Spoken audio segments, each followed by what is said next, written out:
9 December 2025 সালে আমরা এসে পৌঁছাই পশ্চিমবঙ্গের দক্ষিণ 24 পরগনা জেলার সাগরদ্বীপে অবস্থিত গঙ্গাসাগরে। স্বাগত জানাই সব দর্শক বন্ধুদের গঙ্গাসাগর ব্লগের দ্বিতীয় পর্বে। আর এই ভিডিওটা পোস্ট করতে বেশ দেরি হয়ে গেছে আপনাদের কাছে, তাই আমি ক্ষমা চাইছি। তো চলুন আর বেশি দেরি না করে আজকের ভিডিওটা কন্টিনিউ করা যাক।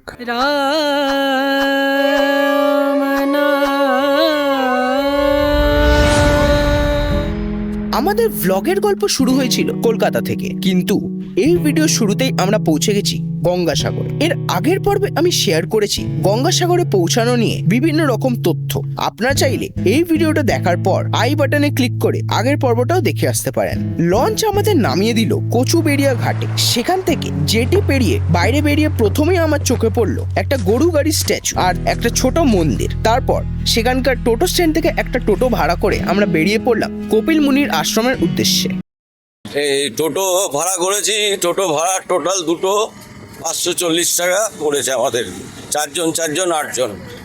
বেনুবন ঘাট থেকে গঙ্গাসাগর বা কপিলমুনি আশ্রম প্রায় 12 কিলোমিটার দূরত্ব পড়ে। ঘাটের বাইরে বেরোলেই পাবেন শেয়ার্ড গাড়ি, যেমন টাটা ম্যাজিক, শেয়ার জিপ, বাস বা অটো। এগুলোই সবচেয়ে বেশি চলাচল করে। ভাড়া সাধারণত 40 থেকে 60 টাকা, আর সময় লাগে প্রায় 30 থেকে 45 মিনিট। যদি ভিড় এড়িয়ে আরাম করে যেতে চান তাহলে রিজার্ভ ট্যাক্সি বা প্রাইভেট গাড়ি ভাড়া করে নিতে পারেন, যা সরাসরি আপনাকে গঙ্গাসাগরে পৌঁছে দেবে। কচুবেড়িয়া ঘাটের কথাটাও একই।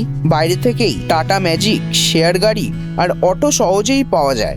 এখান থেকে গঙ্গাসাগর যেতে সময় লাগে প্রায় 45 মিনিট থেকে 1 ঘন্টা।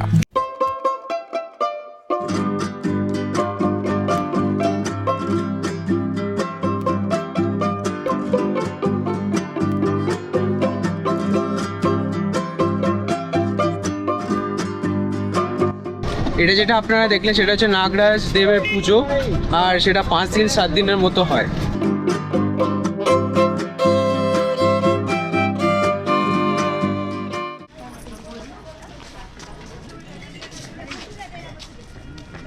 গঙ্গাসাগর পশ্চিমবঙ্গের দক্ষিণ 24 পরগনা জেলার সাগরদ্বীপে অবস্থিত একটি অত্যন্ত পবিত্র হিন্দু তীর্থস্থান। এখানে গঙ্গা নদী এসে বঙ্গোপসাগরে মিলিত হয়েছে, তাই এই স্থানকে মহাপূর্ণ সঙ্গম বলা হয়। এই সঙ্গমস্থলের কাছে বিখ্যাত কপিলমুনি মন্দির রয়েছে। পুরাণ অনুযায়ী মহর্ষি কপিলমুনির আশ্রম এখানেই ছিল এবং রাজা সগরের 60,000 পুত্র তাকে অপমান করায় তার যোগ শক্তিতে তারা ভস্মীভূত হয়ে যায়। পরে ভগীরথের কঠোর তপস্যায় গঙ্গা নদী মর্তে নেমে এসে সেই ভস্ম স্পর্শ করে সগর পুত্রদের মুক্তি দেয়। এই বিশ্বাসের কারণে প্রতি বছর মকর সংক্রান্তির সময় গঙ্গাসাগরে বিশাল মেলা বসে এবং লক্ষ লক্ষ মানুষ পুণ্য স্নান ও পুজো দেওয়ার জন্য এখানে আসেন। আমরা এখন হাঁটতে হাঁটতে প্রায় অনেকটা দূর চলে এসেছি। আমরা মেনলি এখন যাচ্ছি হচ্ছে ওই উঠতে কটেজ বা কোনো স্টেতে, যেখানে আমরা উঠে একটু রেস্ট নেবো আর ফ্রেশ হয়ে নেবো। তো দেখি কোথায় উঠি আমরা। ওরা আমার ঠিক নেই যে কোথায় এখন উঠবো। সবাই এখান থেকে এখন রাইটের দিকে গেছে, দেখি কোথায় গিয়ে উঠি। ভজলে রাম নাম সুখধাম।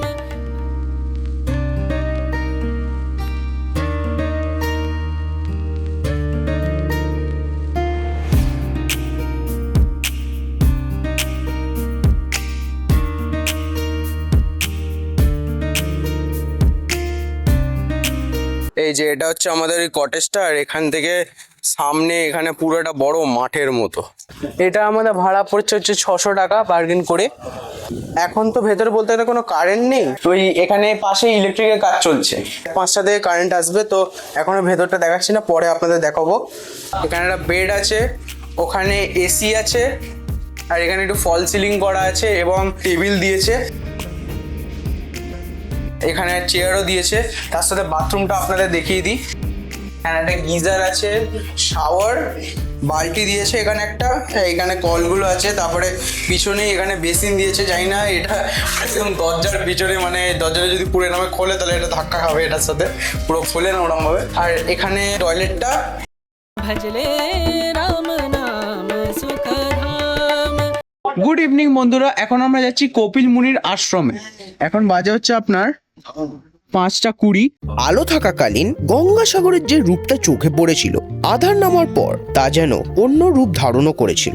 এখন এই জায়গা স্বাভাবিকভাবে ফাঁকা ও শান্ত থাকলেও স্পষ্টভাবে বলা যায় মেলার সময় ভিড়ে আরো জমজমাট হয়ে ওঠে।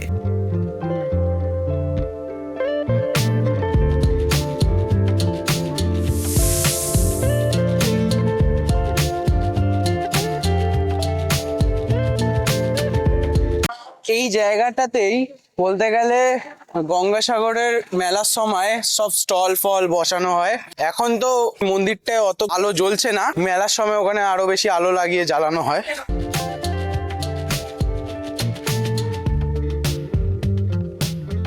राम नाम भजले राम नाम सुखधाम भजले राम नाम सुखधाम কপিল মুনি রয়েছে গঙ্গা মাতা, আর একদম ডান দিকে বসে আছেন রাজা সাগর। तेरा पूरन हो सब काम तेरा पूरन हो सब काम भजले राम नाम सुखधाम भजले राम नाम सुखधाम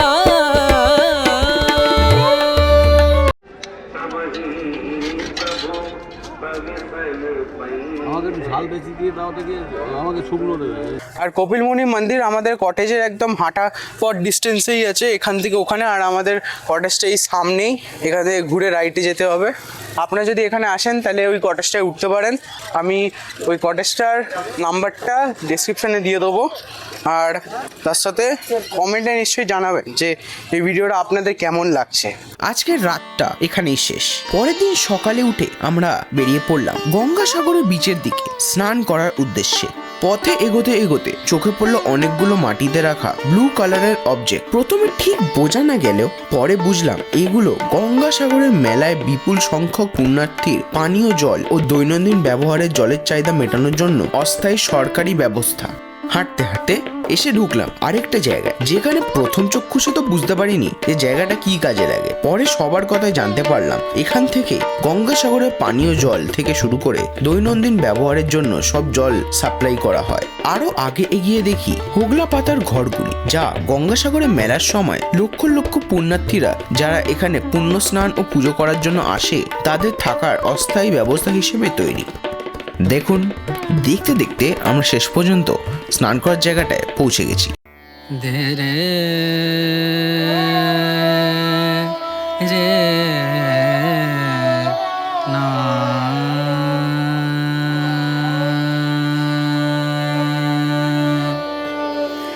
रे ना आ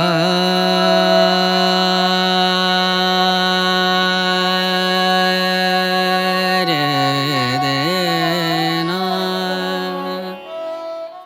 এখানে কি এরকমই লোক আছে নাকি আরো বেশি লোক হয় অনেক সময়? বেশি লোক হয়, এটা সকালে বলে এত লোক নেই। আচ্ছা এরপরে 10টা 11টা 12টার দিকে ওটা অর্জুন এসে পড়বে। আচ্ছা। রে না দে রে রে যদিও বা আমি গঙ্গাসাগরের জলে স্নান করিনি, যেহেতু প্রচণ্ড ঠান্ডা ছিল বলে, তবে বাকিরা স্নান সেরে নিল। এরপর আমরা সবাই ফিরে যাচ্ছি আমাদের কটেজে।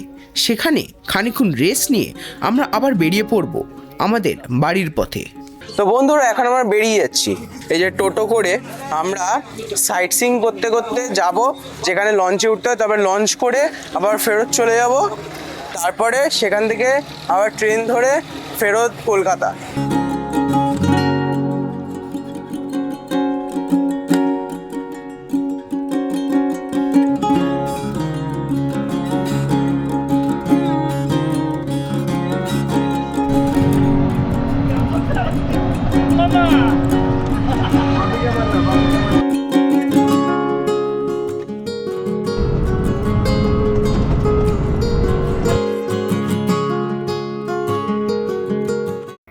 दे रे रे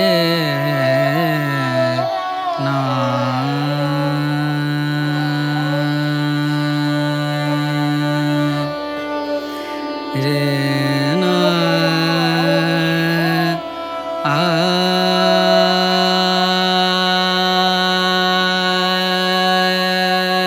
রে দে না।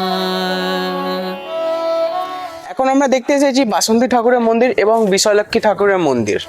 রে না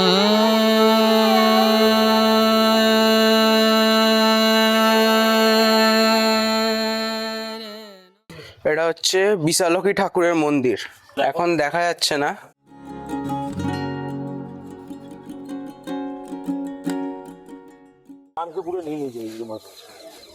গঙ্গাসাগরে যেখানে আয়লা হয়েছিল সেটা হচ্ছে এই জায়গাটা।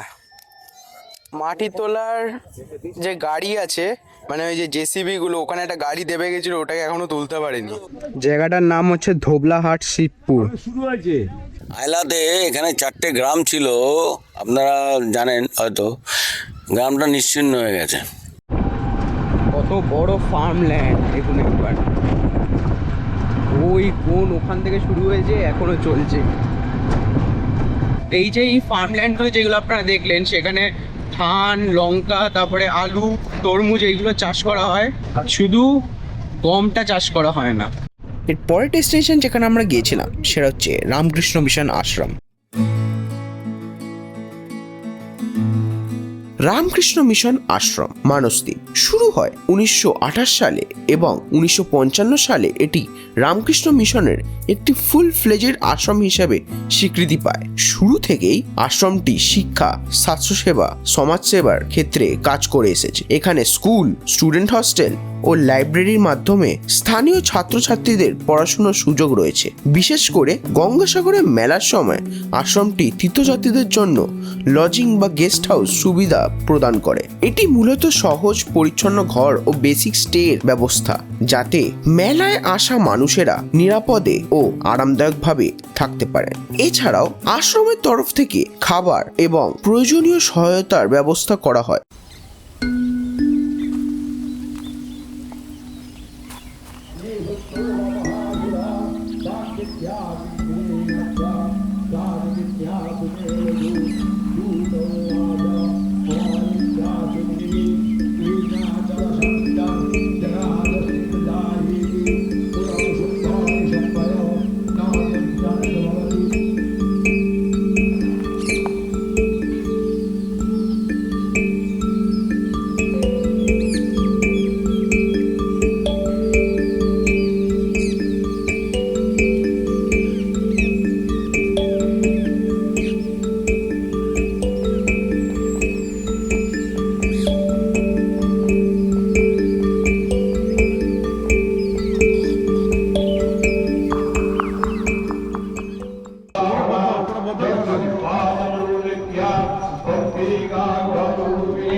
এখানে সব ঠাকুরের প্রসাদ না?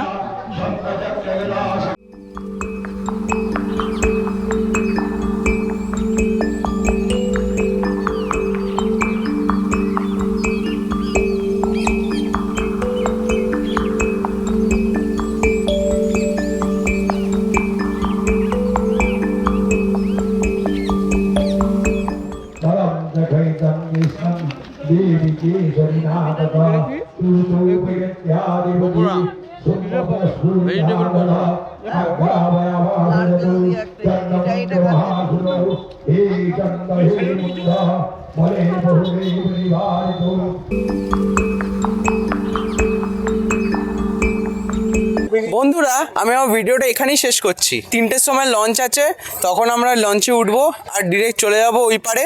সেখান থেকে আমরা ট্রেন ধরে আবার কলকাতা ফেরত যাব। যদি আপনাদের এই ভিডিওটা ভালো লেগে থাকে তাহলে লাইক করবেন, সাবস্ক্রাইব করবেন আর শেয়ার করতে নিশ্চয়ই ভুলবেন না। আর কমেন্টে নিশ্চয়ই জানাবেন যে আপনাদের ভিডিওটা কেমন লাগলো। আপনারা চাইলে রাইট সাইডে ক্লিক করে আমাদের মন্দারমণির রোড ট্রিপ ব্লগটা দেখতে পারেন, আর লেফট সাইডে আমি দিয়ে দেবো একটা খুব সুন্দর যাত্রা হিমাচল প্রদেশের কল্পা কিন্নরের প্লেলিস্ট।